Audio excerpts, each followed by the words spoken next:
Good. Good morning.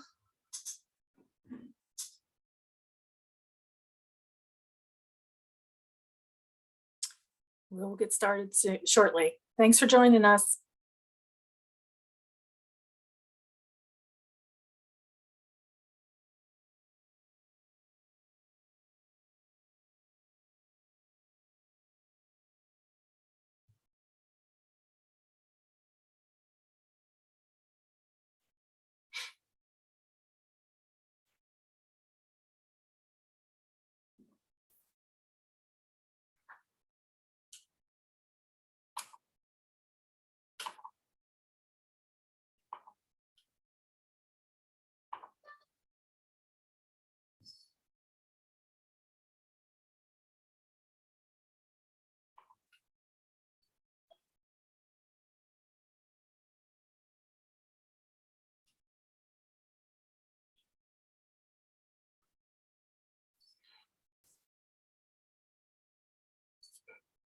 Good morning. Hi, babe. How are you? How are you doing? Good. Good. Are you ready for fall? Am I what? Ready for fall. It got cold. It did. It did. And I'm going to the beach. It's the best time to go. I know. I know. I know. We got a bunch of people on today. Yeah, we should have 100 or so. Good. Wow. That's impressive. Yeah.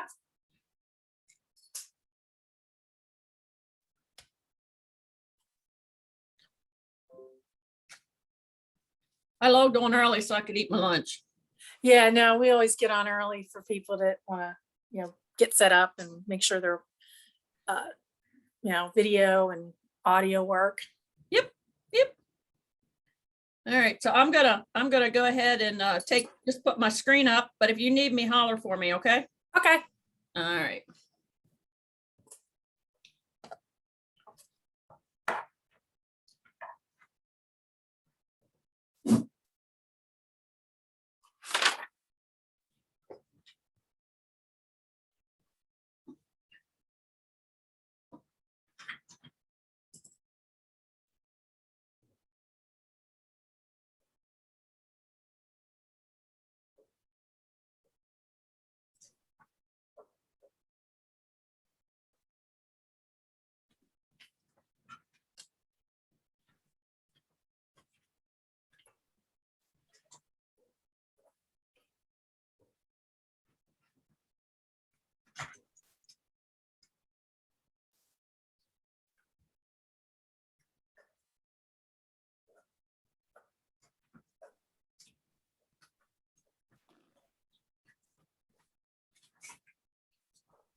Hi, Charlotte. Just checking to see if you can hear me okay. Oh, I can hear you. How are you doing? I'm doing great.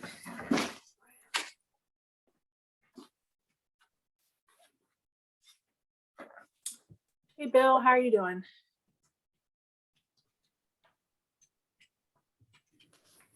Got folks logging on.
Welcome, everyone. We'll get started here shortly.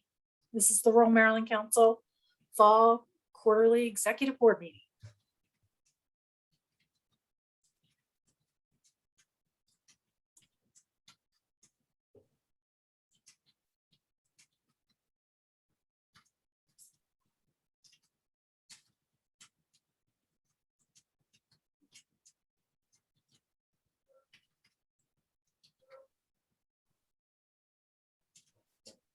Good morning, Charlotte. Hey, Gretchen, how are you doing? Good. Your hair looks different. Just. I don't know. Your fall look. Usually I pull it back, I guess. So Maybe that's it. Looks good. thank you. I have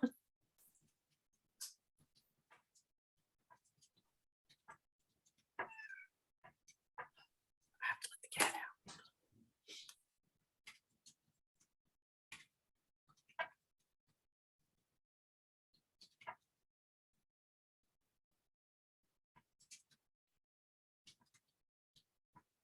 I had to go let my cat out.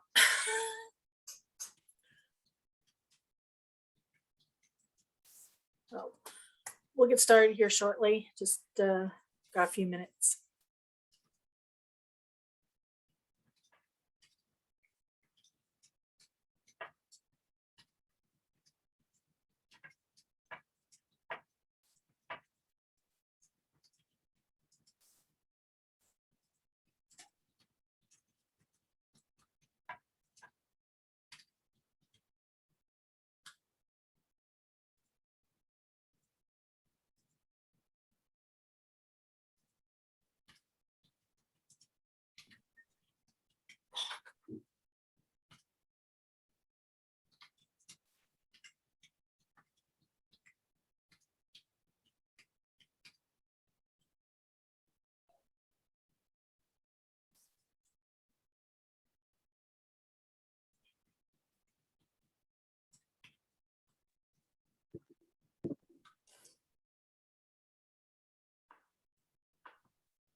Good morning, Charlotte. Good morning, Bill. How are you doing? Okay. Thanks for joining us. Getting a little chilly up here in the mountains today. It's a little chilly down here in Frederick County. Guess it's fall. Yep. Better for deer hunting. You guys didn't get too much rain, did you? Just about 3 inches.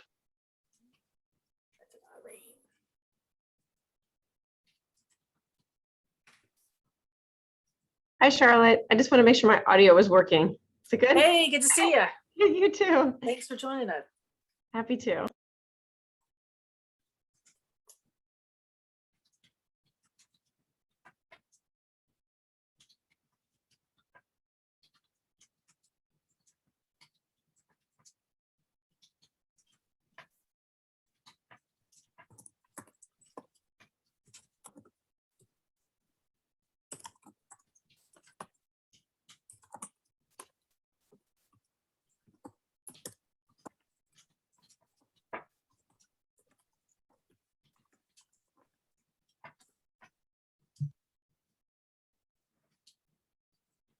Yeah, thanks for joining us, everybody. We'll get started here shortly. We got a couple more minutes, but we'll get started at noon. I hope everybody got the materials.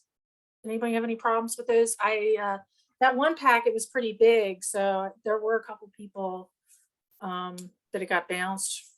Well, did anybody have any issues with them?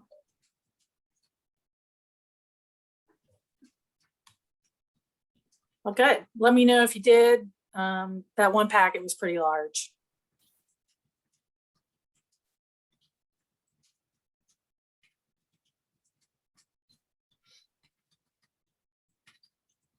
Oh, and this is where I tell bad jokes. So what do you call a cow with 2 legs? Lean beef. You're right. That's a bad joke.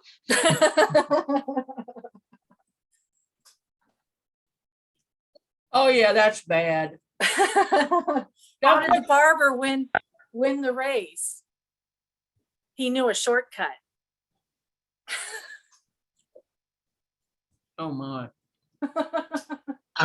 We're paying for this? Yeah, no, actually, well, taxpayers, I guess. This is my inner comedian comes out.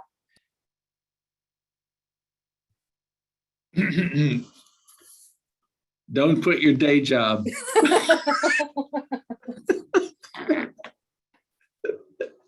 Hi, good morning, everyone. It's still good morning, 11:56. Yeah. Good morning, Elizabeth. How are you doing? I'm fine.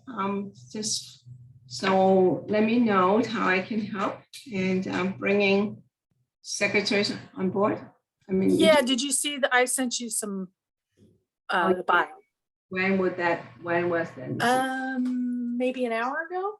An hour ago? Okay, I just got out of one meeting, so I'm looking for you.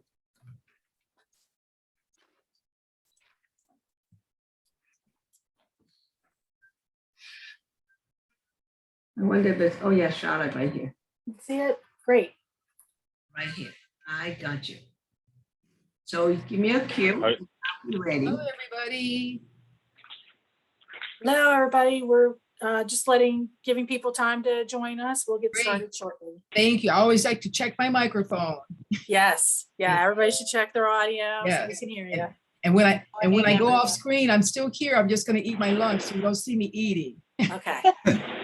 Charlotte, Hi, good afternoon. I'm sorry.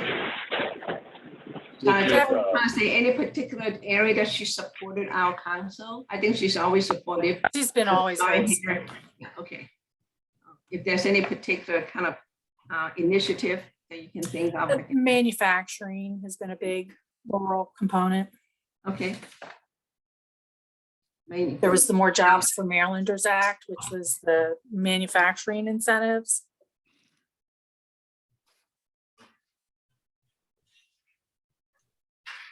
What was the other acts? The manufacturing incentives, okay? This is Greg Patcham. Can you hear me? Yep. Hey, Greg. Hey, Greg. Hey, sorry I had to call in. I'm on the road right now. No problem. Okay.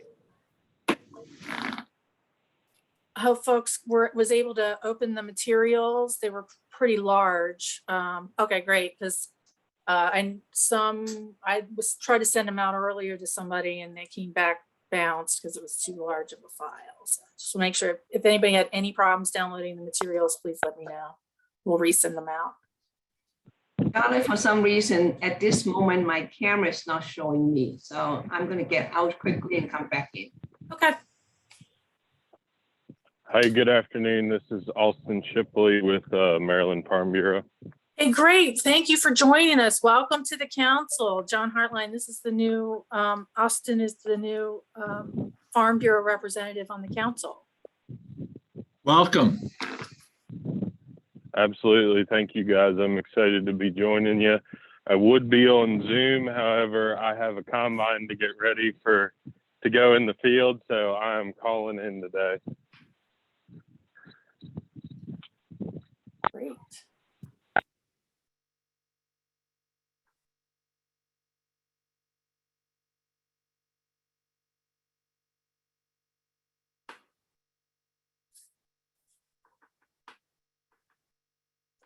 We're just giving folks a few minutes to join us. Thank you, everybody, for joining us this afternoon. This is the Rural Maryland Council Fall Quarterly Board Meeting. Looking forward to we have a packed agenda, so we'll give people a few minutes to join. We'll get started shortly.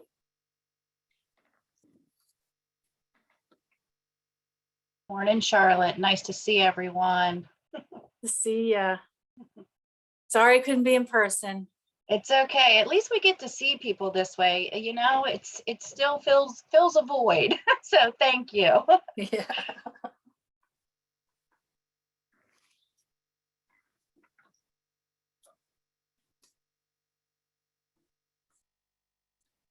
Well, Charlotte, just speaking of, he mentioned driving a combine. With a little bit more broadband, we may be able to have him drive the combine and Zoom on his computer, all from the middle of his field. sometime yet this decade. So just thinking ahead. That sounds very dangerous.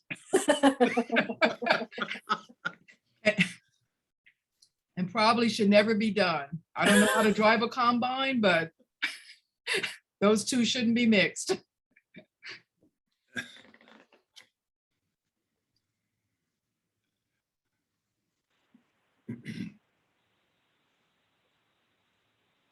Well, it's all auto steer once you get to the field. So Charlotte, I have no luck with my camera, but that's okay. I can see you. I'm probably can see her. You just give me your cue to know I'm ready. Okay.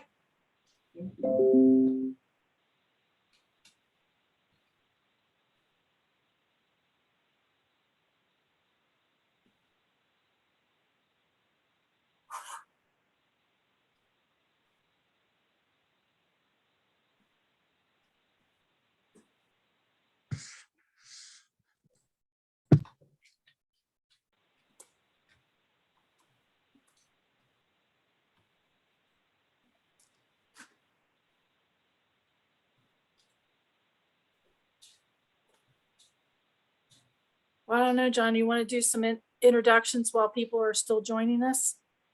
Yeah, I think we could do that. I was just making a few notes here. I did see that we have Senator George Edwards here and Senator Addie Eckerd. So I want to welcome them both here to the RMC fall meeting. And I think that Secretary Kelly Shultz is here. And Yeah, I John, also I'm here. saw, Thank you. I also saw Elizabeth Carvin and Julie Olberg.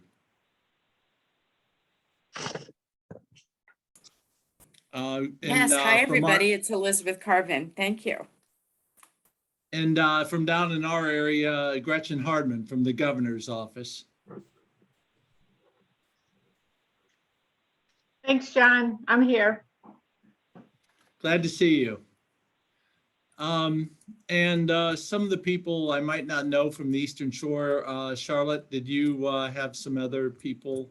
I believe Kim Cradaville is here from Senator Cardin's office. I don't know if you want to say anything. Hi, Kim.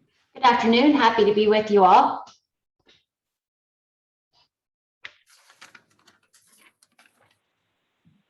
Melissa Kelly's here from United States Senator Chris Van Hollen's office as well. Sorry, Melissa. Welcome. And Delegate Sample Hughes is here today as well. Oh, great. Oh, thank you for coming. Absolutely. Jalen Money, also from Senator Van Hollen's office, is on the call. Good afternoon, everybody. I'd also like to point out Ryan Snow has joined us from the governor's office. I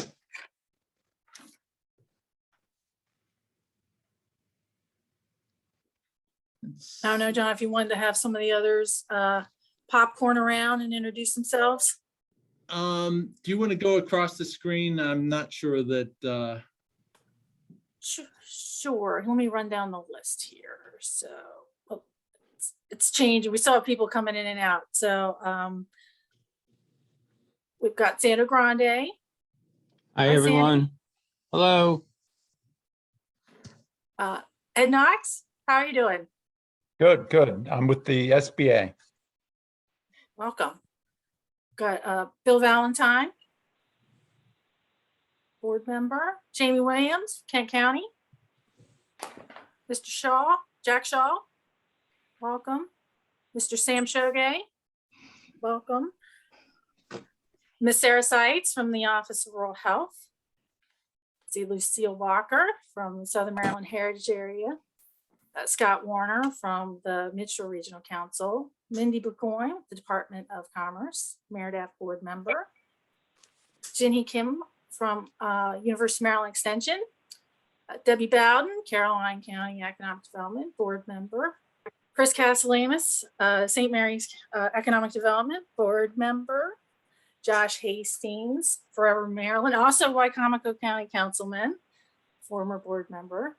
Hugh Grundon, thank you for joining us, Easton Utilities. Steve Pennington, welcome, former board member of RMC. Steve McHenry, everybody knows Mark Bigco. Miss Barry Klein, hi, how are you doing? Can you introduce yourself? Sure, yes, thanks for having me here. I'm the Executive Director of Healthy Hartford. Great, welcome. Thanks for joining us. Thank you. Dr. Heidi Anderson, President of UMES, RMC board member. Dr. Kristen Lysett, Phillips Wharf. Hi there. Cassie Shirk with Government Relations with the Department of Agriculture, also RMC board member. LaFabian Marshall with the town of Pocomoke. Uh-oh, people moved me. Haley Ann Mazer from Tri-County Council, Western Maryland. Thanks for joining us. See Holly Porter with Delmarva Chicken Association. Gretchen Hardman, Office of the Governor. Senator Addie Eckert. Lisa Challenger, your Beta Beach Heritage Area. Oh, you're on mute. Elizabeth Chung, Asian American Center for Frederick. Darren Jarbo, University of Maryland Extension. Matt Holloway, RMC board member. Don Mulrine, Town of Denton, Town Manager. Julie Oberg, Deputy Secretary of Maryland Department of Agriculture. Leslie Hart, Office of Economic Development in Washington County, RMC board member. We mentioned Senator Edward. Steve Umberger with SBA. Welcome. Linda Castrilli with Maryland Public Television. Leslie Quattlebaum with College of Southern Maryland. Matt Tafoe, Chop Tank Fiber, Chop Tank Electric, Rural Electric Cooperative, RMC board member. Let's see, Craig Hartsock with Western Maryland RC&D, RMC board member. Cindy Stone, Department of Housing and Community Development, RMC board member. Beth Hill, Maryland Forestry Association, RMC board member. Hey, Susan Summers with formerly of the Maryland Ag, you're with the Ag Council. I know you were doing the Sustainable Growth Commission. Correct, Maryland Agriculture Council. Yep. Welcome. Thanks for joining us. Sure. See People for Change, Sandy Pruitt. Thanks for joining us. Dan Ryder, DNR. Nancy LaJoyce, the Department of Commerce. Ann Hilliard with the you're doing. I know you were doing the Ocean City Shore app. Yeah, the Shore Craft Beer. Thanks. Rosanna Vogt, she's a Rural Maryland Foundation board member. Renee Sheehy, Delmarva Power, RMC board member. There's a bunch of phone numbers. So this would be a great time. If I missed you, we have a bunch of participants. If you could just briefly introduce yourself.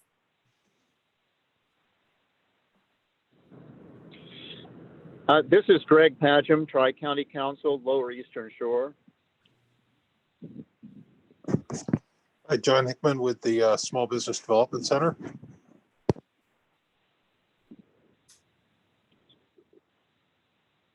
This is Austin Shipley with Maryland Farm Bureau. Welcome. This is Michaela Mentu with SCB Management Consulting of Baltimore. This is George from the Tri-County Council of Southern Maryland.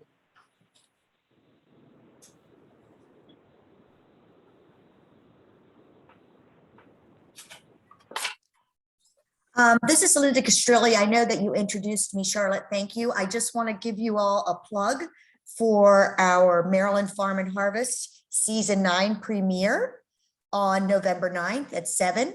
I hope you'll all be watching. And I know we have a lot of commerce folks here, and we are actually premiering a brand new program about manufacturing called Made in Maryland that will premiere Saturday, October 2nd, the day after Manufacturing Day, at 8 p.m. on MPT. So I thank everyone for their support. We couldn't do it without you. Thanks, Charlotte.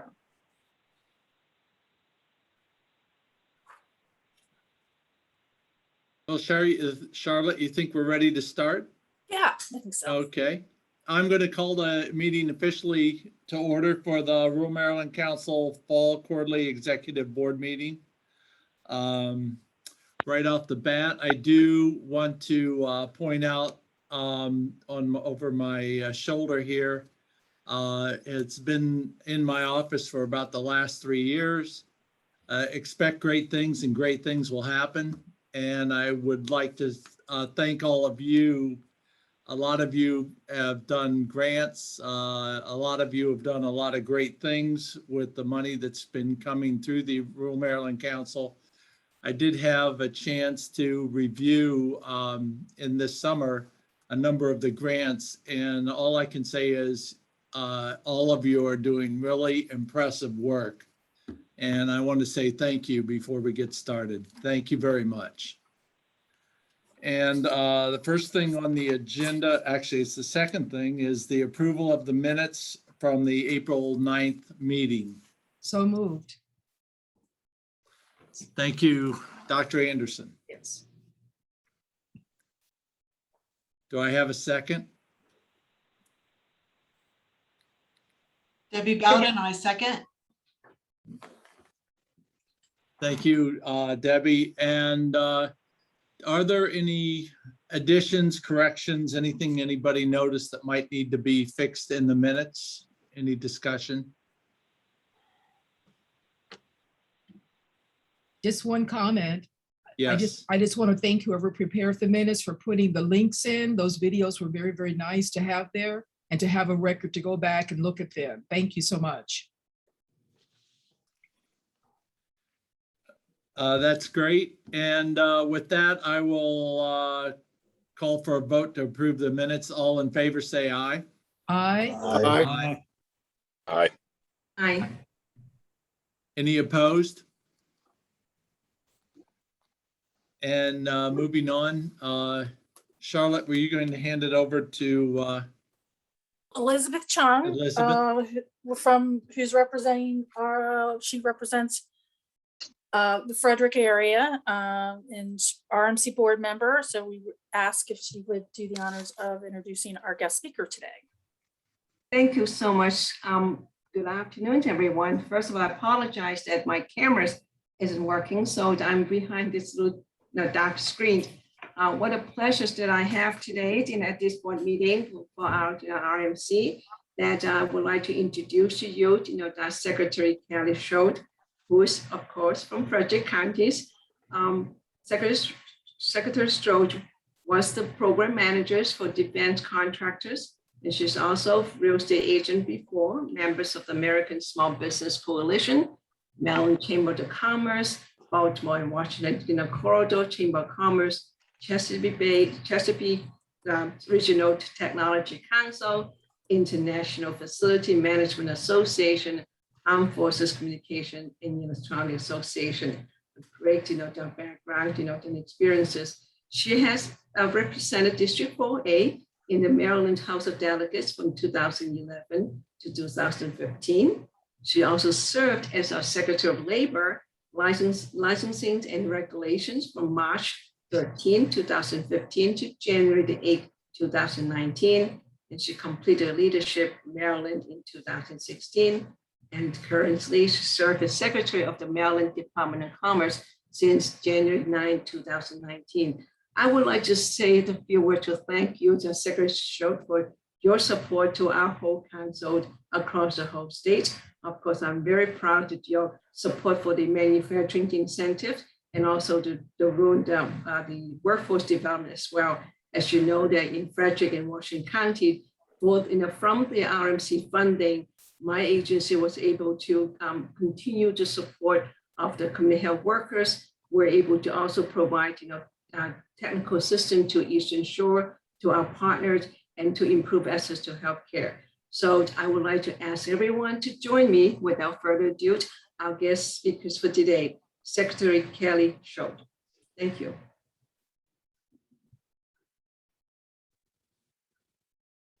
Great. Thank you, Elizabeth. It's great to hear your voice. It's so nice to see everyone today. Thank you so much. I'm assuming my double mute is off and everyone can hear me okay, Charlotte? Okay. You sometimes never know. You automatically get muted or sometimes you don't. But it's really such a great pleasure to be here with everyone today. And listen, I thought that I would just begin with a little bit about the state of Maryland's economy. That's what we do at the Department of Commerce and want to make sure that everybody has an update. Obviously, over the past year and a half, we have seen many challenges. Everybody knows about those and a lot of uncertainty, but Maryland has faced these challenges. And quite honestly, we've done better than many other states. In fact, most states. Our economy remains strong and poised for continued growth and prosperity. The most recent jobs data that came out, I guess it was the end of last week, showed Maryland gaining nearly 12,000 jobs in August. Our private sector growth received the 4th fastest rate in the country as far as growth is concerned. And we saw notable gains in transportation, warehousing, and utilities, which added 3,500 jobs and grew at the fastest rate in the country. And in manufacturing, we grew at the 5th fastest rate in the country. Our arts, entertainment, and recreation sector grew again at the 4th fastest rate in the nation, and our unemployment rate dropped to 5.9%. That's really great news. In recent months, we have welcomed major new projects to Maryland, legacy projects that will have a transformative impact on our state's economy that will last long into the future. Examples include Great Wolf Lodge and Bainbridge Development in Cecil County, 2 wonderful opportunities that I've been able to visit recently. The Hagerstown Logistics Center, which includes Amazon as one of its first tenants, and another sign of Maryland's growing power as a distribution and fulfillment hub on the East Coast. Quantum Loopholes, new 21-acre data center campus in Frederick County, received national attention, actually, for being one of the first data center campuses in the state of Maryland and one of the largest on the East Coast. That project is a major step forward to Maryland, and it represents Maryland's newest tax credit incentive intended to attract those data centers to the entire state. But what we have seen in the past with the site selectors is they really are targeting, for many reasons, parts of rural Maryland in order to be able to make that their home. Those are just a few examples of our growing economic base. Throughout the pandemic, the regular work of economic development has continued, thank goodness, and we at Commerce have kept fighting to bring new jobs, new opportunities, and new prosperity to the state. There are a number of programs and resources that are currently available to support rural economic development and business growth, not just through Commerce, but through our partner agencies and state government as well. Our More Jobs for Marylanders tax incentive for manufacturers who create new jobs is an important resource that's tailored to provide the maximum benefit in the Tier 1 areas, which are largely found in Western Maryland and on the Eastern Shore. Our Wineries and Vineyards Tax Credit Program, which provides a credit for capital expenses, is a program designed to support agriculture and agritourism. Our partners at Marbidco, thank you very much, offer numerous grants and loan programs to support Maryland's farm, forestry, and seafood businesses. These are 2 examples that include loans for working capital and equipment purchases and loans for energy efficiency improvements. Commerce has 12 regional business development representatives working across the state, many of which are represented on today's call. So thank you, team, for being here. They really, truly are our boots on the ground in your area. They are there to be a business's first point of contact with the state, and they can help explain the resources available from our agency, from the state, and from our federal and local partners. But there are regional liaisons in other departments as well, and we've formalized that relationship between these representatives from different agencies. These regional resource teams are in regular contact to discuss project opportunities in each area, making sure everyone is on the same page and knows how best to use their skills and their agency's resources to help the individual business customer. These teams are another resource for businesses across the state, and they have been working hard throughout the pandemic to connect businesses with state, federal, and local COVID-19 relief programs as well. We certainly know that the tourism and accommodation industries took a big hit, perhaps the biggest hit during the pandemic, and that was a particular challenge for rural areas with a strong tourism asset. So supporting hotels and tourism organizations has been a major part of Maryland's COVID-19 relief strategy. We provided $50 million to hotels and $50 million to restaurants across the state in 2020. And the Relief Act of 2021 included another $10 million for hotels and $22 million for restaurants. We also provided $3 million for the local tourism DMOs in each jurisdiction to assist with marketing efforts. And our Office of Tourism worked with those DMOs to launch a new open road campaign last fall. And this really encouraged Marylanders and visitors in our surrounding areas to be able to look at those 18 scenic byways as a safe, socially distant way of traveling and enjoying the culture and natural beauty of our state. Another area that the governor has been investing in has been broadband, as we all know, a huge infrastructure project. I know someone had asked about this, so I wanted to share our strategy for getting broadband into as many rural areas as possible. The COVID-19 pandemic has made the importance of a statewide broadband access even clearer. It's essential for work, it's essential for schools, and really, it's essential to be a productive part of Maryland. The Office of Statewide Broadband, which is part of the Department of Housing and Community Development, announced $29 million in grants in July of 2021 to bring more broadband to 12,000 households across 18 counties, notably in Western, Southern Maryland, and in the Upper, Mid, and Lower Eastern Shore. The new Connect Maryland initiative announced just this past August included a $100 million commitment to expanding broadband access on top of an additional $300 million from the American Rescue Act. That also includes a new Maryland Emergency Broadband Benefit Subsidy Program to help get access for Marylanders who need it the most. Looking ahead, there are a few stories that we should keep our eyes on just in the upcoming months. One story is about mothers. Our labor force is likely to grow in the coming months as children go back to school. COVID disproportionately pushed women out of the labor force since childcare and homeschooling tended to fall on the shoulders of working moms. That trend should begin to reverse as these mothers hopefully won't be juggling as much. But the Delta variant is a huge caveat, as is the current lack of vaccines for young children. Another story is about unemployment benefits. The end of federal unemployment benefits is also likely to push workers back into the workforce, maybe not all at once, but rising wages across the economy and the increasing flexibility of remote work will be a very strong incentive. Restaurant employment is another story. Restaurant sales have almost completely recovered to pre-pandemic levels, but restaurant employment has lagged behind. We've all seen it. The industry may yet see some gains, but we may be seeing some establishments making a more permanent shift toward their COVID business model due to the lack of employees. On the whole, I say that we should feel really good about where we are in Maryland. After all, Maryland has one of the highest vaccination rates in the country and the fewest per capita COVID cases for all 50 states.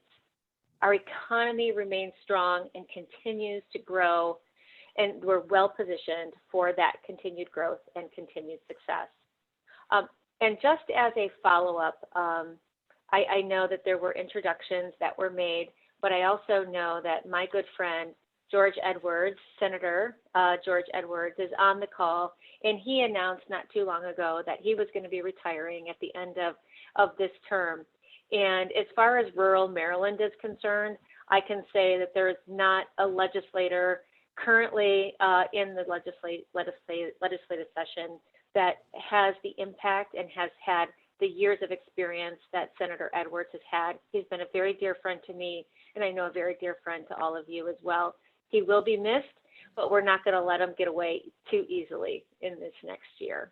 So, Charlotte, I'm happy to take a couple of questions. I do have to run out to another meeting, but I'm really excited to see this gang all back together. Yes, Secretary Shultz, this is Bill Valentine from Allegheny County. Hi, Bill. How you doing? Good to see you again. Good. I know you've already announced some of the initiatives to help the rural areas recover from the recent problems, but it seems that in the past, it's always been the rural areas had a much stronger, much more rapid increase after a downturn. And at least in Allegheny County, I think Senator Edwards would also say Garrett County, we're still lagging way behind in recovery. Have you got any specific plans to help the more rural areas recover a little bit more rapidly this time around? Well, so Bill, thank you very much for the question. And, you know, I think it kind of depends on the part of the rural areas and the industries that are involved. And then again, it depends on the workforce and where the educational system has been and whether or not those parents are able to go back to work. So I would say that there is a focus to be able to look at specifically those areas and how we can help to manage them.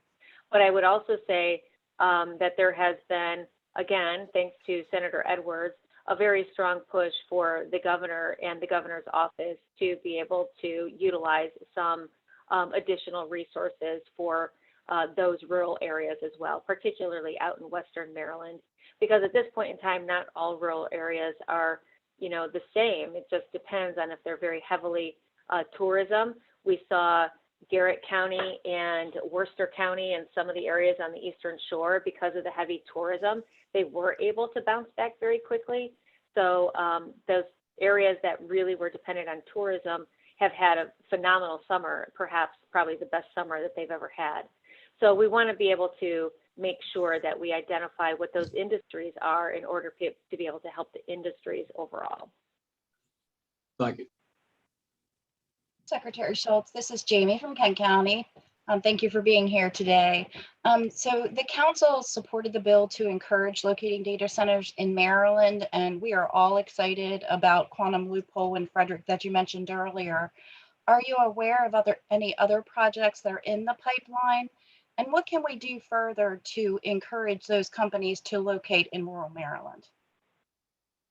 Sure. And so I think that they look at rural Maryland as a natural place just because of the amount of space that they need in order to be able to do business. Jamie, just like, and you know this as well as anybody, there is going to be those site selectors that are out there looking for the additional infrastructure that may or may not be in place. Data centers, they're very happy with what we were able to do with that bill to get it passed, so that we were able to decrease their overall cost with the sales and use tax of their additional equipment. But still, they're looking at those jurisdictions that may already have zoning and ordinances that are in place in order to be able to accommodate those types of businesses, want to be able to make sure that there's a water supply that's available because they use a lot of that. They really look at the energy cost in the particular jurisdiction. I will say that there are several site selectors and agencies that are looking at Maryland in general for additional types of opportunities. I think it showed a very favorable outcome for us that we were so quickly after the bill was passed to get some immediate interest. And I know that once we have that immediate interest, the opportunities are going to continue to flow. I can't talk about what those opportunities are right now, but all of you know Jason Knott, and when he comes knocking at your door, you know that there's a pretty significant opportunity that's out there. And thank you for supporting that, and thank you for all of the jurisdictions that did support that bill, because that will be significant as hopefully another major industry for the state that, by the way, has very minimal ecological impact on the state, doesn't cause counties to have to typically increase your school plans or your infrastructure plans because of that minimal footprint as far as actual humans coming in. They're not going to build entire neighborhoods around it, but there's going to be a lot of capital expenditures that come into the local jurisdictions to be able to help out with the county revenues. Thank you. Mm-hmm. Hey, Secretary Schultz, Matt Defoe here. Can you guys hear me? We can, Matt. All right. I'm actually out in Dorchester County looking at a site plan in a remote area for broadband. But you already answered my question on broadband I was given to, and I just want to say thank you to the Hogan administration for the additional $100 million on top of what the Hogan administration and the legislator did with the $300 million this past session. So just again, thank you. I guess maybe something to put on your radar with additional resources for broadband is that with the infrastructure bill that's going through and may be voted on as early as Monday in Congress, Maryland's subject to additional $100 million out of that bill.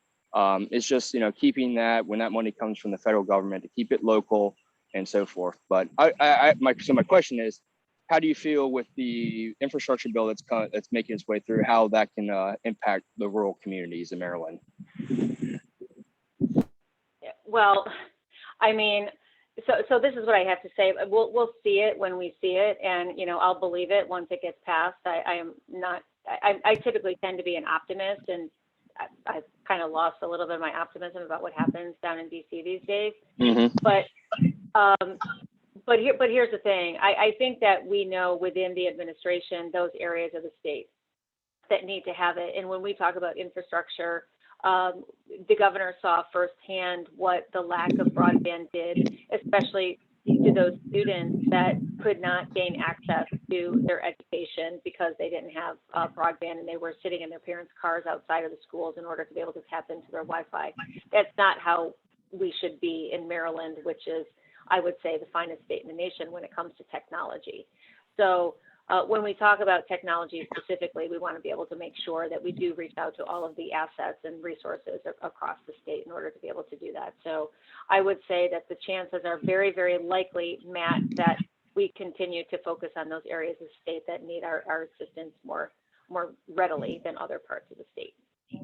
So thank you. Of course.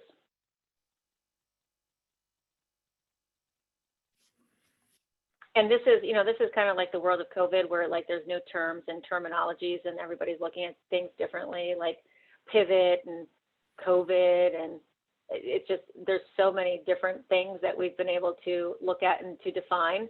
And the word infrastructure will go down in the history of, what is the clear definition of infrastructure. So I guess that just remains to be seen, and we're all learning as the process goes along. And with all of the influx of funding that's coming in, particularly at this point in time from the federal government, it's been a very interesting challenge to be able to see how all of those funds can and will be spent. So it's gonna be an interesting challenge. I never knew how difficult. Everybody knows that there's several EDA grants that are on the street right now, and trying to very clearly, concisely, and in a very short period of time, coming up with granting funding options for the state and for specific programs for money that is available. It's more difficult, I think, than we thought that it would be. But for those that have been helping with that, we very truly appreciate it.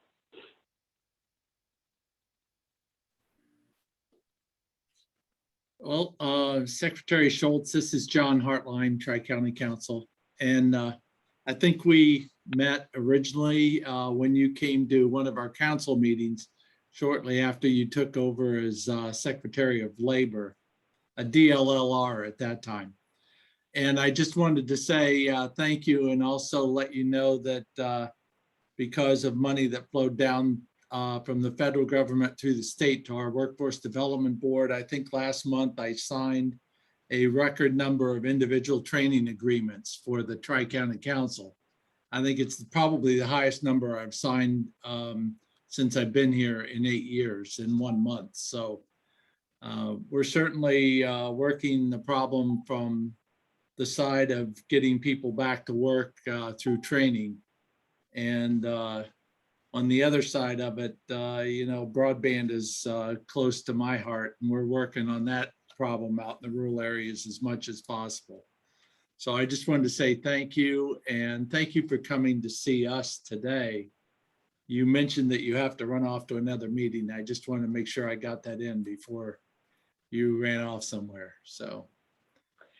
Thank you, John, and you guys down at the Southern Maryland Tri-County Council. You guys have been hugely supportive of everything that we've tried to do when it comes to workforce and economic development. So I really agree with your sign in the background, but honestly, all of those issues and those initiatives are exactly where we need to be focusing on, because like I said, when I was at the Department of Labor, you cannot have economic development if you don't bring in the workforce folks, right? You need workforce development. And now, really talking to our economic development partners, making sure that everybody knows, which mostly they do, we cannot have economic development without workforce development. So those councils and those areas of the state that are working on both simultaneously, that really is the winning ticket in order to be able to make sure that we identify the needs of the businesses first, so that we can bring in that workforce that's going to satisfy their needs as opposed to what we think that they need. So thank you for that.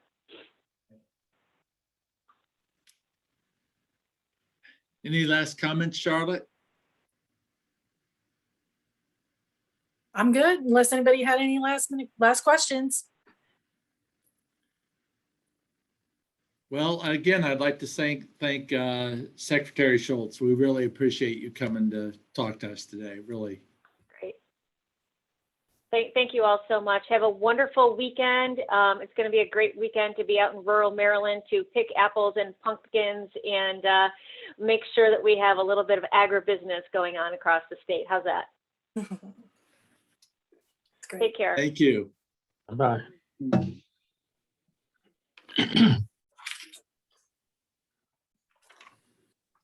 Okay, looking at the agenda here, the next thing on here was the financial report. And Charlotte, I'll turn it back to you. Yep, the materials were included in the financial report was included in the materials that we sent out. We are in fiscal year 2022 now. So you'll see our budget is, we did receive, thanks to Governor Hogan and the legislature, the budget committees and the House Appropriations Committee, $6 million for the Rural Maryland Prosperity Investment Fund and $118,485 for the Maryland Agriculture, Education, and Rural Development Assistance Fund. We have expended to date $67,450. That's for RMC operations. I'll report later, we're in the middle of grant agreements right now, so the grants will be distributed by the end of the fiscal year, but we are in good shape currently. So if there's any questions on the financial report, happy to answer.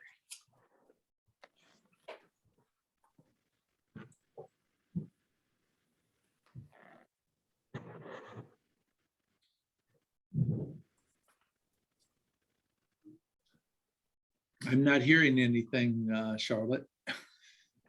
All right. Do you want me to move on to the 2023 budget? Yeah, go ahead. Then. So this is the time of year where the state agencies are preparing their budgets for the fiscal 2023 year. We have a letter that I would like the board to approve today with our request to the governor.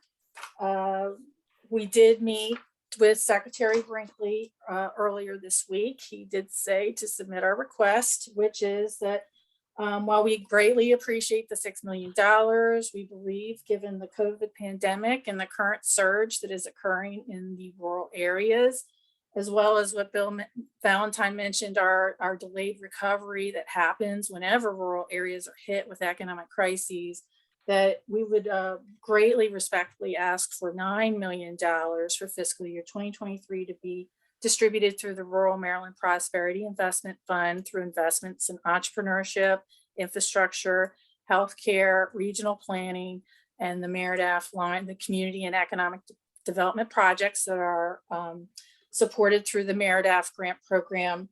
And then we also were asking for one PIN contractual conversion for one employee to bring all of the RMC employees as full state employees with benefits. So that request is in, that letter is was in the packet of materials, and I would ask for a motion to approve. Charlotte, just a technical question. Do we need to approve the 2022 budget report separate from the? Yeah, I would appreciate a report for that. Yeah. Yes. So the first thing is I'm calling for a motion to approve the 2022 budget update report. I move approval of the 2022 budget update. This is Dr. Anderson speaking. Thank you, Dr. Anderson. You're welcome. And I'll second it. It's Chris. Thank you, Chris. Any other discussion about the budget? Any more questions now that you've had a few seconds to think about it? Hi, this is Holly Porter. I just want to verify something. Is there a typo on the MERIDAF dollar amount for FY22? I'm seeing 5 million. Is that correct? Oh, yes. Yeah. Yeah. Yes, you are correct. I will correct that. Okay. I just, as I was Thank you for comparing catching that. Yeah. No problem. As I was comparing it between future and past years, I thought, wait a minute, we either got a real good bump or a real good decrease coming up. It's a zero. There's an extra zero. I apologize. Thank you. Then That's the only correction. Then I will amend my motion to approve the FY22 based on that corrected dollar amount. Sorry about And that. I'll still second appreciate Dr. Anderson's. Yes, and I'll make sure the next time I'm reading, I have my paper reading glasses, not my computer reading glasses, so I can review that more closely. So with that amended motion, any other discussion? All in favor, say aye. Aye. Aye. Aye. Any opposed? Hearing none, motion unanimous. And then secondly, the approval of the 2023 budget.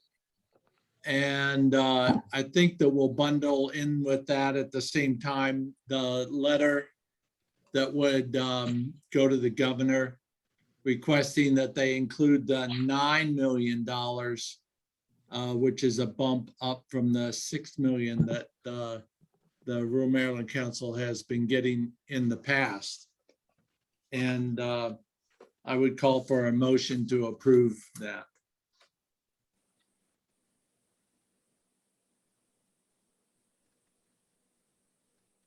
I move approval.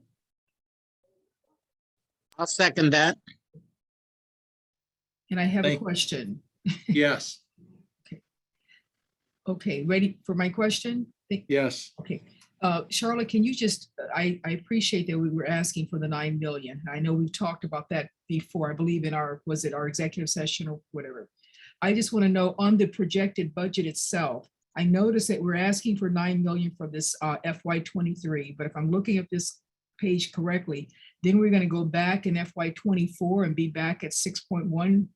No, this, I put so part of our strategic planning and also for just budgeting purposes for the department, we have started to do pro forma budgets. I only updated the 23 just to show what that would look. It would be our intention now to ask for additional dollars. I was just doing the 1 year. So we would have to go back and ask for the full 9 million again? Yes. Yeah, we have to, every year we have to ask for. All right, and that really is the crux of my question. We can't do it all in one letter. You're saying we have to do it each and every year? Every year, okay, because we're general funds. Okay. And not mandated or. Thank you for that clarification. Yes. Okay, all right. That answers my question. Thank you so much. So does that, I just have a quick follow-up question. This is Sam Shoga at the Kent County Chamber. Does that mean the 6 million will still be our, our fully funded line item that we're requesting, and then the 3 million is in addition to? I just wanted to make sure I understood that correctly. Yeah, we have been getting, we did an average, and it's included in the letter of the request. We've received a little over $6 million each year for fiscal year 29, 20, and 21.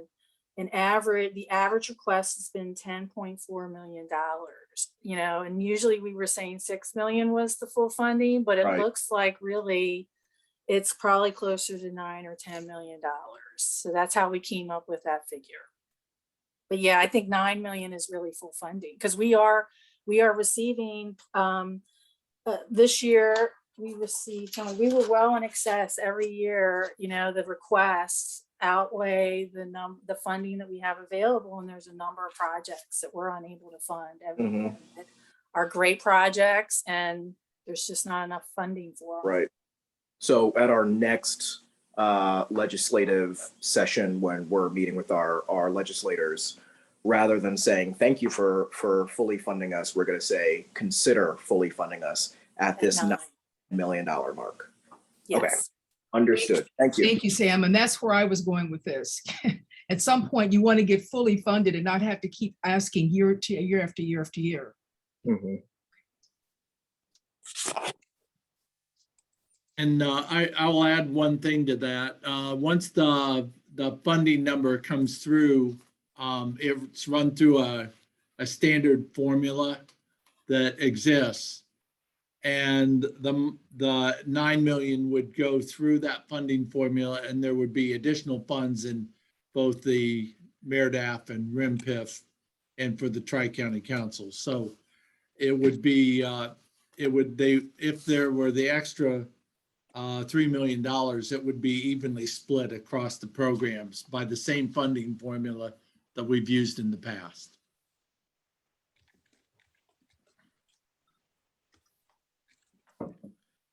Do we have any more questions that we could answer or discussion?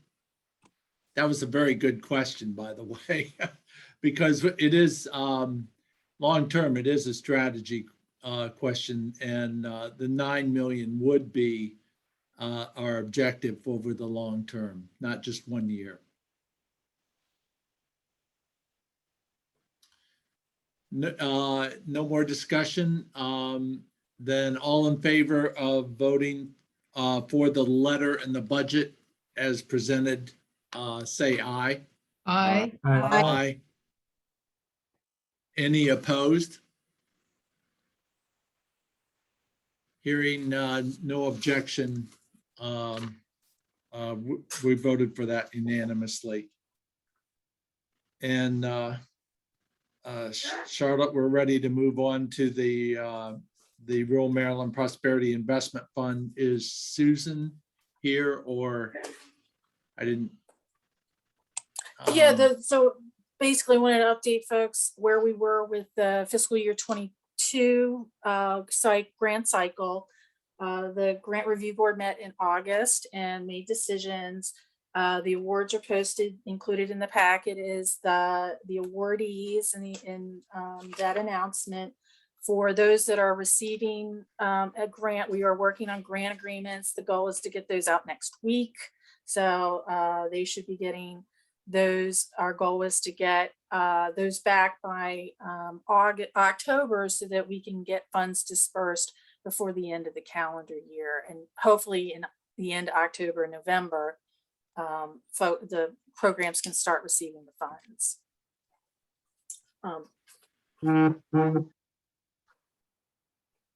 And then I just wanted to mention the Underserved Communities Improvement Act. This was not recommended by the executive committee. This is for informational purposes only, but getting to Dr. Anderson's point about we do have to proactively ask for these funds every year.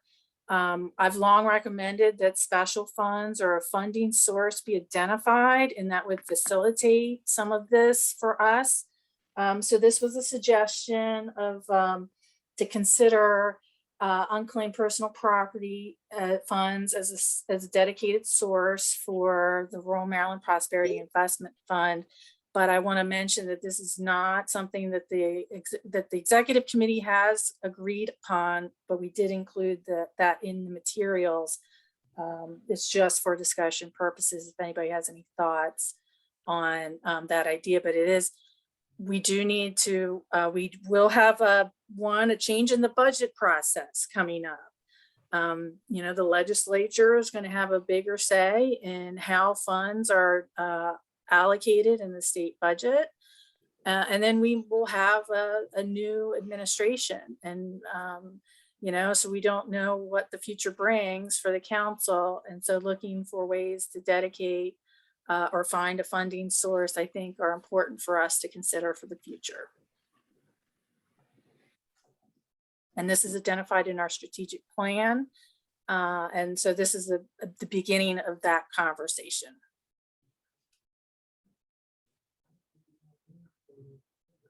Does anybody have any comments to add to that?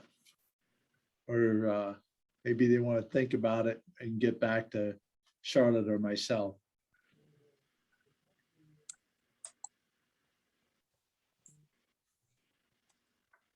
Hearing none. The next item on the agenda is the legislative committee. I saw Chris. I'm not sure whether Lindsay is here. Chris, are you or is Lindsay here? I haven't seen Lindsay. Okay. I'm not sure we have the lengthiest of reports to give either. So basically we have had some contact at our executive committee meetings talking about priorities and strategies going forward. Most notably to have the legislative committee stay out of the budget discussion proper and leave that on the administration side. And but I'm imagining in the next couple of weeks, we'll be getting together to start compiling our priorities and scheduling our meetings, which we start every other week, right, Charlotte? Yes. Yeah. So we'll be starting those meetings every other week. And everybody's welcome to come and listen and participate in what we're discussing. And then as we get closer and closer to General Assembly time, the meetings get a little more packed, a little more frequent, and the real work starts. So we're just in a hold pattern right now until we get to that. So I guess, you know, you can shoot an email to Lindsay or myself if there's anything you anticipate coming up in the General Assembly that you want RMC to look at and work on. That's all I got, John. Thank you, And Chris. I did want to mention in the materials, there's a draft letter to the governor asking for RMC representation on the broadband advisory work group that was announced as part of that $100 million additional investment. So I would like, I guess, a comment or I guess a vote on that request. So moved. I second. This is Elizabeth. Thank you. Any discussion regarding letter to ask for a seat on the broadband? It's a broadband advisory, right? Yes. Okay. Any discussion or questions on that? Hearing none, all in favor say aye. Aye. Aye. Aye. Aye. Aye. Aye. Any opposed? Hearing none, motion is carried. The next item on here is the Rural Maryland Foundation, and I did see Dan on the screen earlier. Dan, are you there? Yes, I'm here. Any information or news from the foundation you want to convey? Yeah, just very briefly, here in a few weeks, we will begin our strategic planning process. The same consultant that the council used a couple years ago. The Charlotte Figs is leading us in our planning effort. Really excited about it. She is very, very good at what she does, and I really think that it's going to help the foundation get situated for moving forward in the future.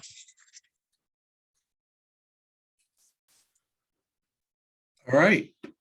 I'm actually looking forward to that very much, Dan. So appreciate that we're moving this forward. Now for the Agricultural Committee. Matt, anything to report?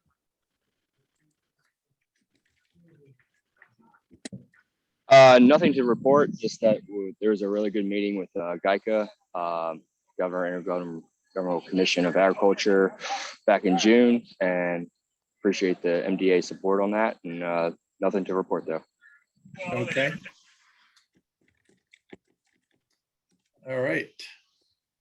Joint Planning and Development Committee, Mike Telke. Is Mike here today? I don't see him, but I can report for that one. The committee met earlier this month. We traditionally do, as you all know, we do an issues survey of our membership. The draft results is attached, not anything too surprising. I would mention what the two things that stood out for me is that we did receive a lot more responses related to affordable housing in rural areas, as well as a desire for more public transportation and mass transit. But we've included the draft survey. If anybody has any questions or suggestions, to let us know. This committee has also been tasked with implementing our strategic plan. So separately, it was so big, we've included a short update on our progress on that. So you can look at that and let us know if you have any questions. Any questions for Charlotte on Joint Planning and Development Committee?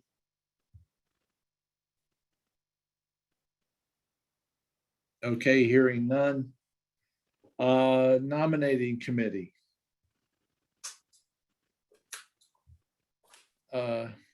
Chris, I think Chris drew the short straw and became the chair, right? Chris? Yeah, and to not throw anyone particular under the bus, it's because of Warner. He's the reason. We had a doodle poll out. I think, Charlotte, I think it looks like next Tuesday is the best day. So we're gonna have a short meeting to get that process started, and we will be presenting a slate of officers and executive board members to the executive committee and then to this body on the December 1st meeting. And it'll be part of the packet, so you'll get it all, that slate ahead of time, and we'll vote and have the elections at that meeting. Usually it's a smooth process without too many arms being twisted, but we'll see how it goes this time. And I would just mention that we will send out a board survey after this meeting to survey folks about, what they think about, our internal operations. We always appreciate feedback and concerns and try to be responsive to, member and board concerns. And then I guess if folks are interested in serving or know of people that would be good members, this is the time to let us know. Thank you. And thank you, Chris. And the executive director's report. I'm going to turn it back to you, Charlotte. Okay, so the Rural Summit, we are in the midst of planning. The dates are December 1st and 2nd at the Doubletree Hilton Hotel in Annapolis. For those of you that are concerned, I get this question a lot about Our contract with the facility is that if we have to cancel because of COVID, we will defer the event for a year. We are currently planning to do this in person. So included in the materials is a draft agenda. We're still in the very beginning of this outreach with speakers and panelists. Our keynote speaker is Whitney Kimball Coe. She comes from the National Rural Assembly. She's based out of Tennessee, so she's graciously accepted our invitation, and we're hopeful for Governor Hogan. And we'll also have a legislative panel, as well as other invited speakers. Also included, let's see, we've got a press release. We just opened Summit registration, so please get registered. Of course, it's not too late to sponsor. And then you see a draft postcard that we will be mailing out. If people have any questions or typos, are always, thank you for reviewing these. It's always, as many eyes as we get on these things is great. So if you have any suggestions, you're welcome to join us on the planning committee. I believe the next meeting is October 21st. We do these virtually. The more the merrier to help us with this event. As a part of that, that'll include the annual meeting. That's going to be December 1st in the evening. It's a dinner and it's the Rural Impact Awards. Oh, that's under new business, so we can defer to that later. Included in the materials are the staff activity reports. One new for this time, in 2020, the RMC celebrated 25 years of our work. So we put together a anniversary report that was included in the meeting materials. So if folks have any corrections, edits, please let us know on that.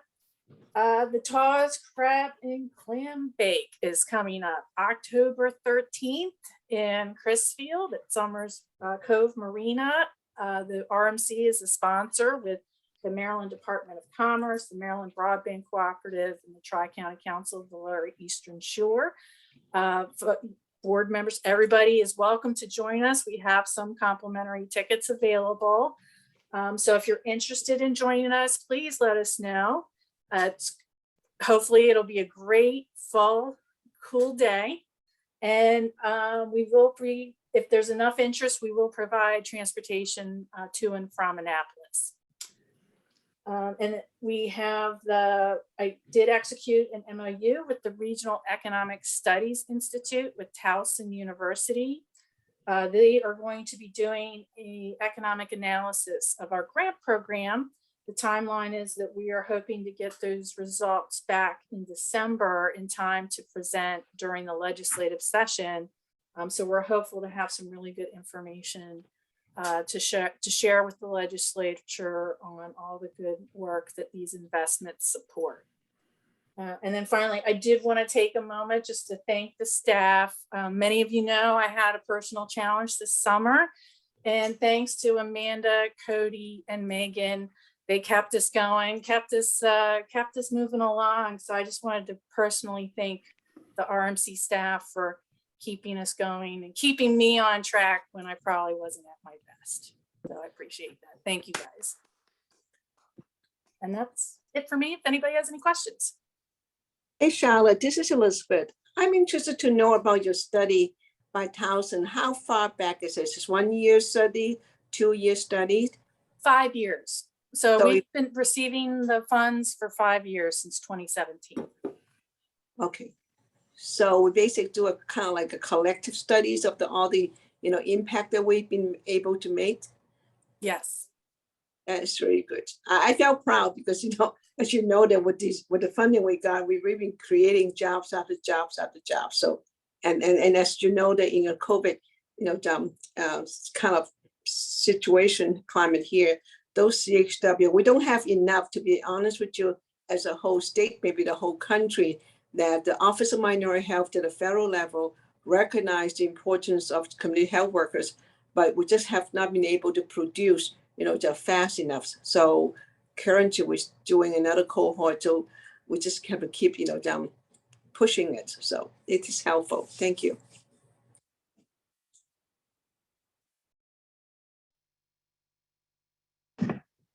One other thing I wanted to mention, you mentioned TAWS on the 13th. I'm giving my personal guarantee that that will not be the hottest day of the year, Charlotte. Yeah, I hope so.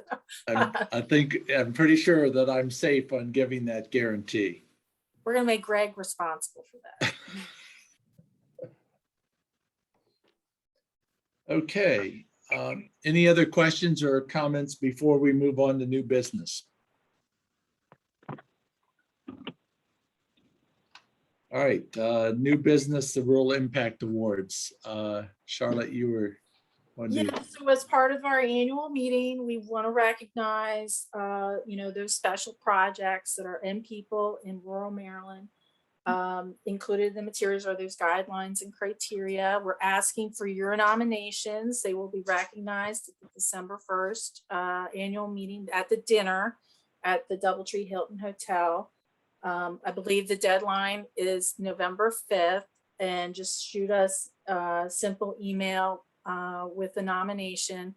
We are looking for a rural volunteer, rural economic development, rural community development, and a rural champion. So please get your thinking caps on and send us your nominations. We'll be sending out the e-blast on Monday.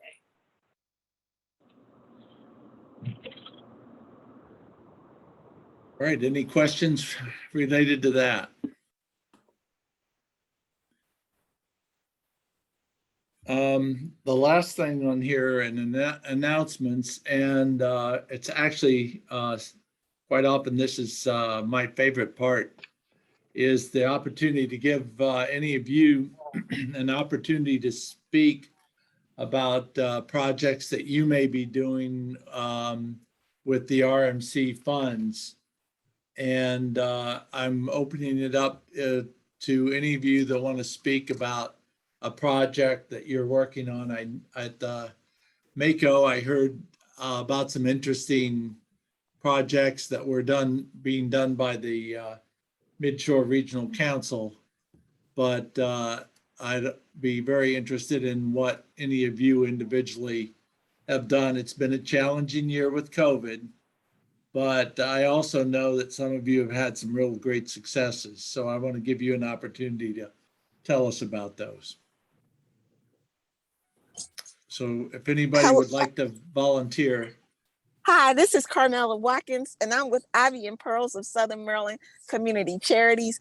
And I would like to thank the Rural Maryland Council for the funding that you gave us before we were able to host Breast Cancer Awareness Day. And then we had breast cancer because of COVID.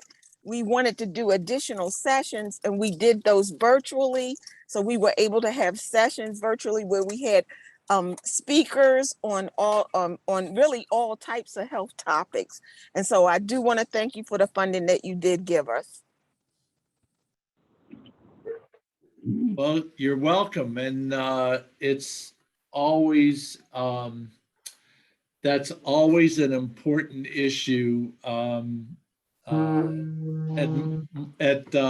my age and my wife's age, it's certainly something that we're always concerned about. Hello, this is LaFabian from Pocomoke City, and on behalf of Pocomoke City, we would like to thank the Rural Maryland Council for a grant to assist us with pre-engineering costs to replace 4 pump stations for the citizens in Pocomoke City. Thank you very much. You're welcome. This is Leslie Quattlebaum from College of Southern Maryland. On behalf of the college, I'd just like to thank the council for their funding for the Velocity Center at CSM in Indian Head. We received funding 2 years in a row, and it has immensely helped with the build out of the building. And I'm proud to say that it has now been completed and it's being outfitted with lots of innovation and technology. We just had a tour today and an event there. And it is really helping with economic development in Southern Maryland and particularly in the area of Indian Head in Southern Maryland. So thank you very much. And can I add that it's going to be recognized with the Sustainable Growth Award from the Maryland Department of Planning. Excellent. Hi, this is Linda Castrilli, and I want to thank the Rural Maryland Council on behalf of MPT for their generous grant for season 9 of Maryland Farm and Harvest. We honestly could not put this show on without your support. And as I stated earlier, season 9 premieres on November 9th at 7 p.m. and we hope you'll all be watching. Thank you very much, guys. Thank you. I'd like to say something. Can you hear me all? Yes. On November 6th, our agency will be having a ribbon cutting for our new intergenerational center. The center's name is the Harry and Jeanette Weinberg Intergenerational Center. It's a brand new 40,000+ square foot facility that will house a daycare center, a senior center, a center for people with developmental disabilities, and our admin offices. And I want to thank RMC because you all have partially funded our our playground equipment. And we have playground equipment for children, and there'll be a 4-foot fence separating that from the playground we've designed for seniors and people with disabilities. We also have been able to use funding to put in a bocce field for the seniors, et cetera. So it's our ribbon cutting, again, it's November 6th, and we will have the Lieutenant Governor here that day. And I've talked a little bit to Charlotte about it, and it's kind of very exciting. It's taken us a number of years to put the project together, but it's really a very unique building. The design is very, it's very individual. I mean, there's not that many buildings on the shore that look or have that type of programs all under one roof. So we're really happy about it. And again, it's finally come to fruition, taken us a few years. And living on the Eastern Shore, it actually took me 11 years to get a non-tidal wetlands permit on the land we had. So it's been a project that had a lot of love, but a lot of sweat, blood, and tears involved with it. So, but we have it's built now. So that's all that counts. And it'll be open after the first of the year for the childcare. We're hoping the childcare center will be ready to open after the first year, but it's a whole new project for us. We've never done childcare. We used to do a summer camp for children with disabilities, but we never had a full-blown childcare center. So that's a new avenue we have. And like I said, the seniors will be there together. They'll be both on the first floor, and we have a large atrium area in the middle where they'll be able to join each other in different activities and music activities, et cetera. So it's a really very unique center, and we hope you all will be able to come down someday and visit it. So thanks a lot. Thank you for allowing me to say a few words. Thanks. But we do appreciate what RMC did for us, especially for the playground equipment outside. So it's really neat. Thank you. Thank you. John, and Charlotte, you'll have to give me that date. I might have to take a little drive on that date. Yeah, there'll be a reception afterwards. So we'll make sure you go home happy.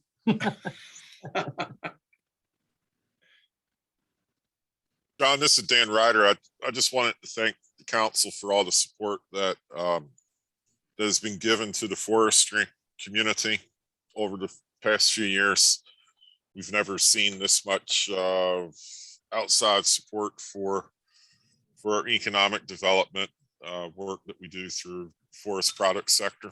So I just wanted to acknowledge that. But you had asked for people to comment about activities from the midshore, and I think a really, really good example that embodies the whole intent of RMPIF in particular is the project that Scott partnered with People for Change on the youth training through the middle school, which is the cyber and the database management, the high tech training that they're getting there. Seen it firsthand, seen the results.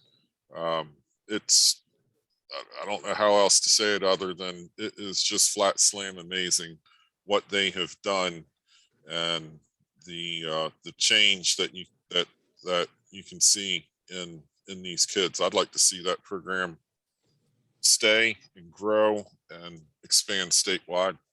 It's that good. Thanks.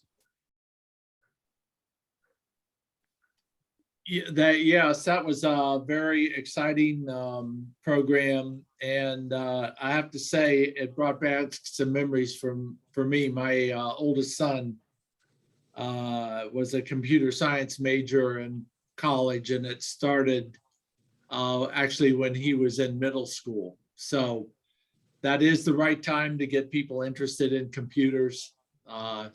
They have both the knowledge to get the knowledge, and they have the maturity to really make life-changing decisions at that age. And that program is really impressive. So I thank you for bringing that up. Do we have anyone else today? Did you want to let the elected Senator Eckert, Yep. Delegate Sample Hughes, or Senator Edwards have a few words? Yes, that's an excellent idea. Thank you very much. I appreciate the opportunity to be with you and to hear about all the wonderful projects around the state. We really do appreciate the investment in the midshore. I would just like to piggyback on something we talked about earlier. We probably ought to put our heads together with the Rural Health Coalition with regard to getting more healthcare personnel in the pipeline. There's some real issues with credentialing.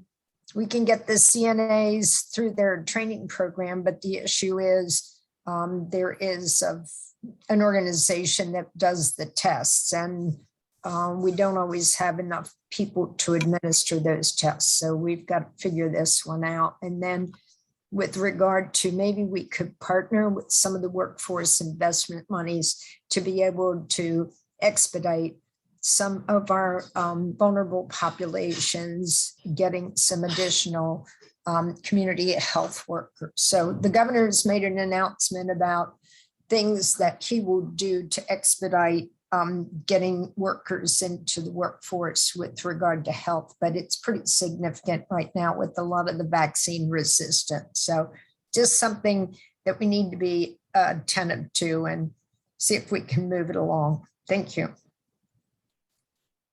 Thank you.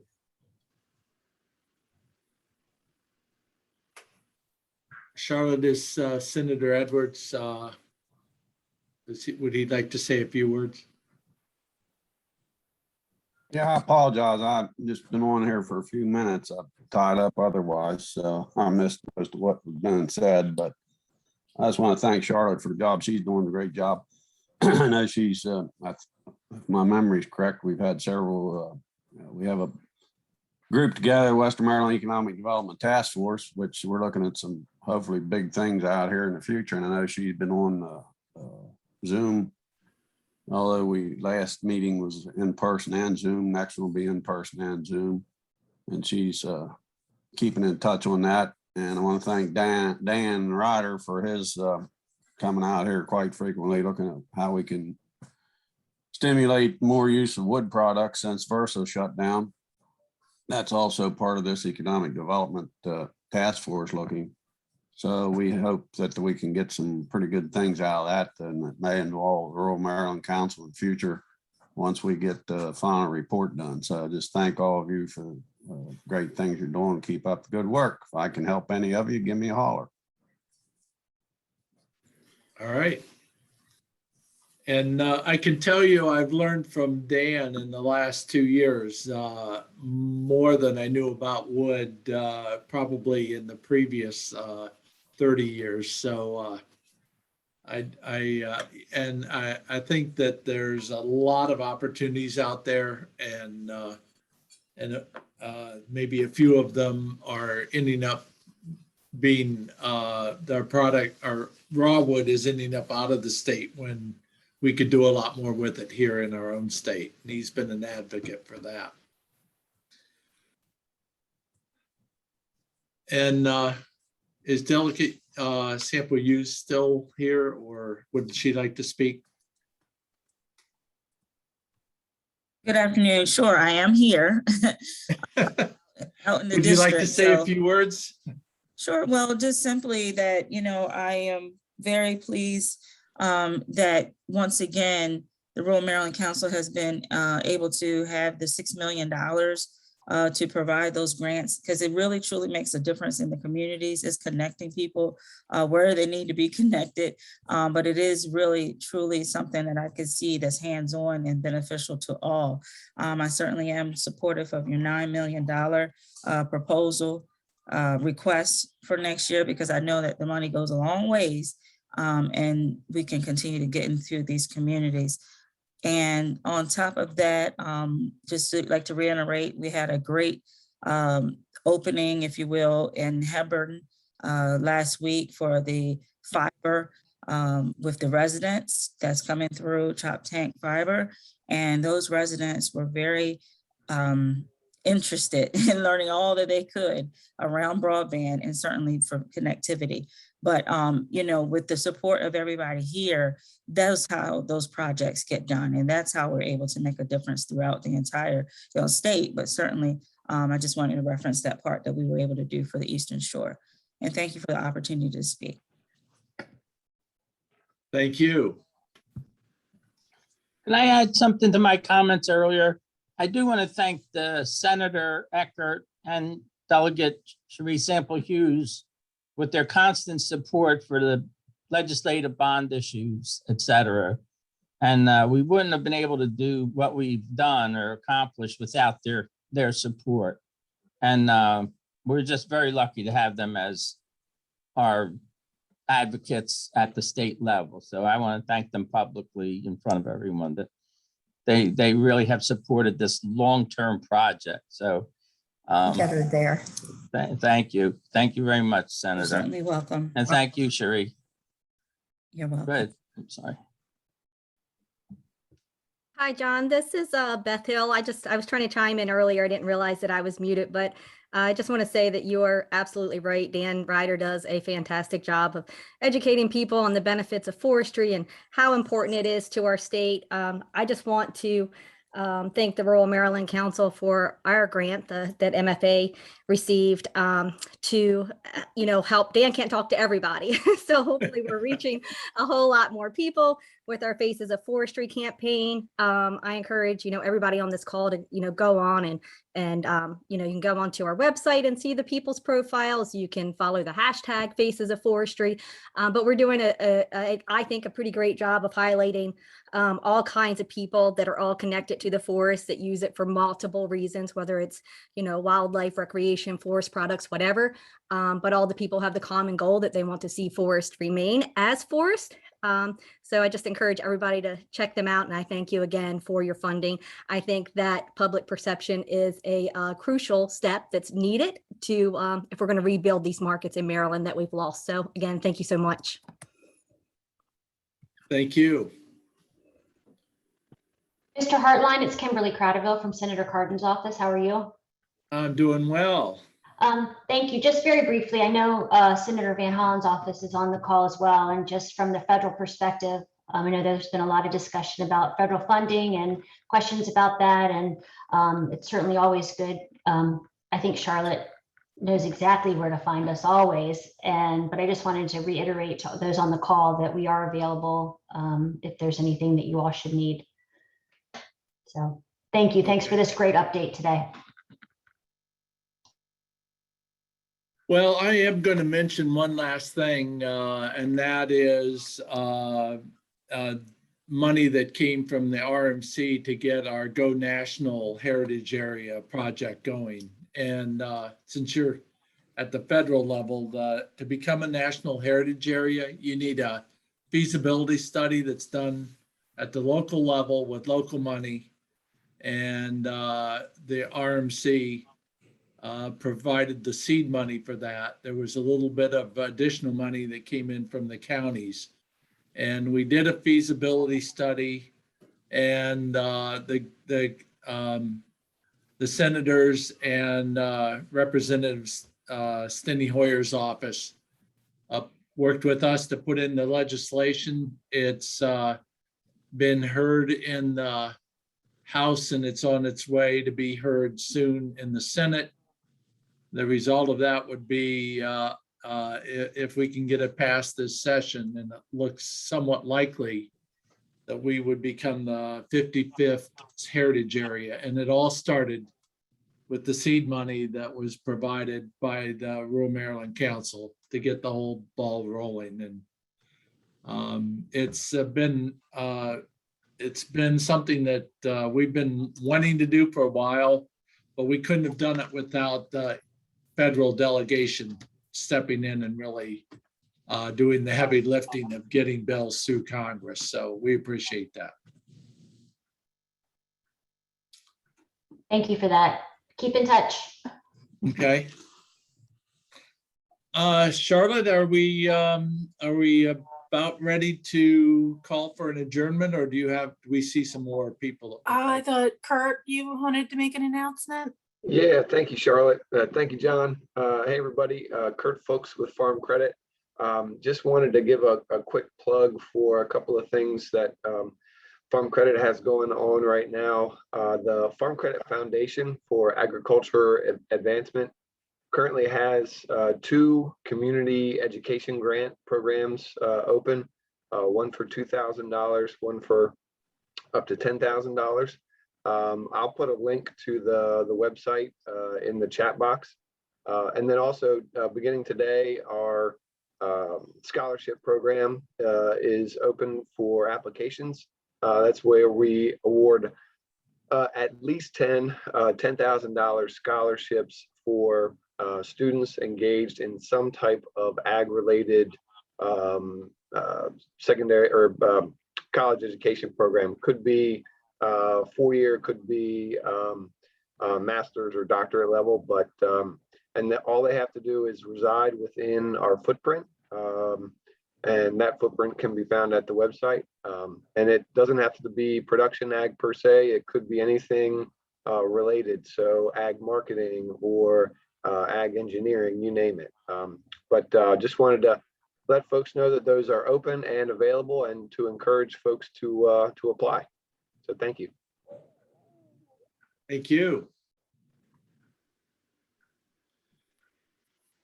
Charlotte, do we have anyone else? I think that's everybody I'm aware of, unless there's anybody else.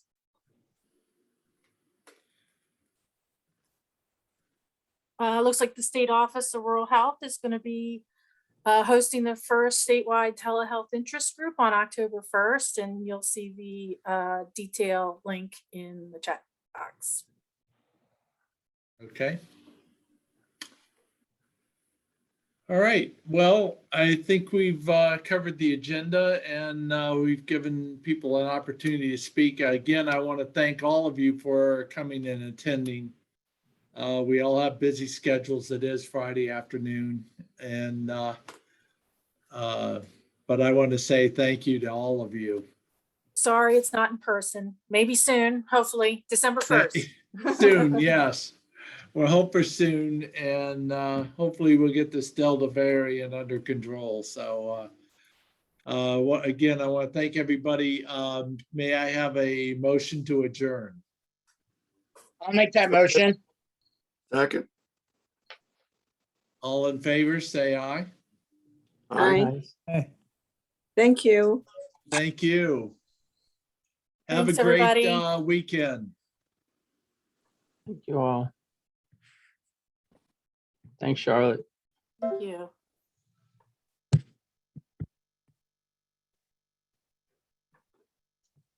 All right, that's great.